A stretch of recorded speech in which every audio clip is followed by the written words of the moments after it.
Root की drill भी हुई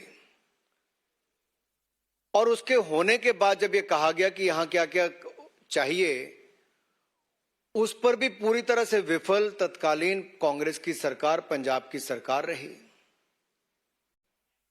जब प्रधानमंत्री जी पंजाब पहुंचे, किसी भी राज्य में माननीय प्रधानमंत्री जी जाएं तो वहां के मुख्यमंत्री, वहां के मुख्य सचिव, वहां के डीजीपी पुलिस यानी कि डायरेक्टर जनरल पुलिस, वो वहां पर रहते हैं, लेकिन तीनों के तीनों वहां से गायब थे, अनुपस्थित थे।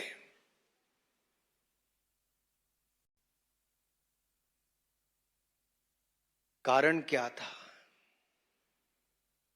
मुख्यमंत्री, मुख्य सचिव, डीजीपी का ना होना। ये किसका षड्यंत्र था? कौन इनके पीछे थे? क्योंकि केवल यहीं तक नहीं रुके।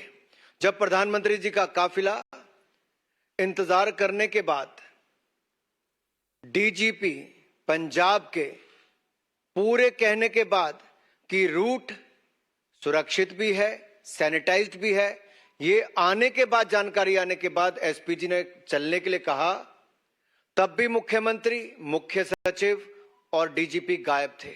उनकी गाड़ियां थी लेकिन वो नहीं थे।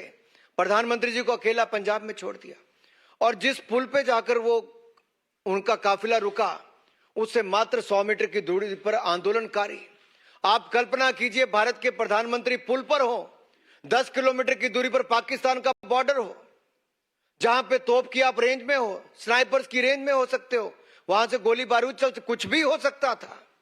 और पंजाब पुलिस मूक दर्शक बनकर 20 मिनट तक खड़ी रही। पंजाब के मुख्यमंत्री फोन पर भी उपलब्ध नहीं थे, ना व्यक्तिगत तौर पर थे। एसएसपी ने हाथ खड़े कर दिए थे।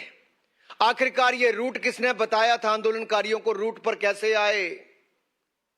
मात्र 100 मीटर की दूरी पर आंदोलनकारियों ने कैसे घेरा बना लिया? कुछ भी हो सकता था, लेकिन पंजाब के उस समय के मुख्यमंत्री, कांग्रेस के नेता ये कहते 20 मिनट ही तो थे। अरे 2 मिनट भी बहुत होते हैं कुछ भी होने के लिए। इस देश ने बहुत बड़े बड़े नेताओं को, चाहे प्रधानमंत्री हो, पूर्व प्रधानमंत्री हो, पूर्व मुख्यमंत्री हो या बड़े नेता हो, बहुत को खोया है। सुरक्षा व्यवस्था के साथ खिलवाड़ के कारण खोया है। ऐसी स्थिति क्यों पैदा की गई? महत्वपूर्ण लोग घटनास्थल से गायब क्यों थे? यह सवाल बार बार उठता है। और यही नहीं, प्रदर्शनकारियों को प्रधानमंत्री के रूट के बारे में जानकारी किसने दी?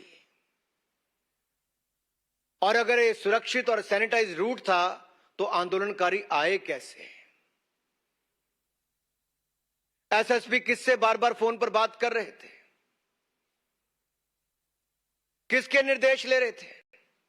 मुख्यमंत्री ने बहाना मार दिया कि उनको कोविड है, लेकिन चंद घंटों के बाद प्रेस कॉन्फ्रेंस भी करते हैं, पब्लिक से भी मिलते हैं और बगैर मास्क के मिलते हैं। कांग्रेस के उस समय के मुख्यमंत्री अपने दिल्ली के बड़े नेताओं, आकाओं से, जिस परिवार का इस पार्टी पर राज है,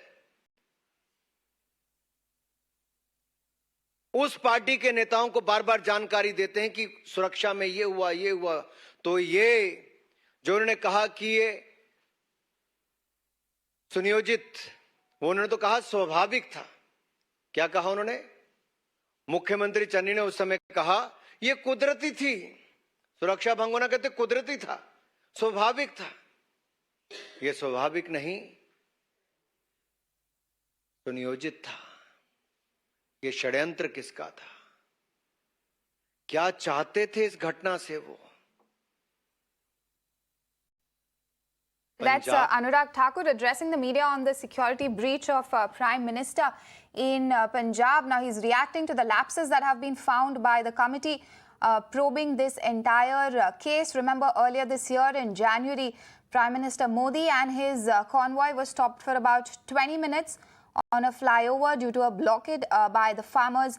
The report has squarely blamed the Firozpur SSP, saying that he failed to discharge his duty to maintain law and order, and he failed to do so even though sufficient force was available and even though he was informed 2 hours before the Prime Minister's visit on that particular route. So the BJP now going on to question as to who is behind this conspiracy and leveling some serious charges, questioning the timing and the motive behind this entire breach.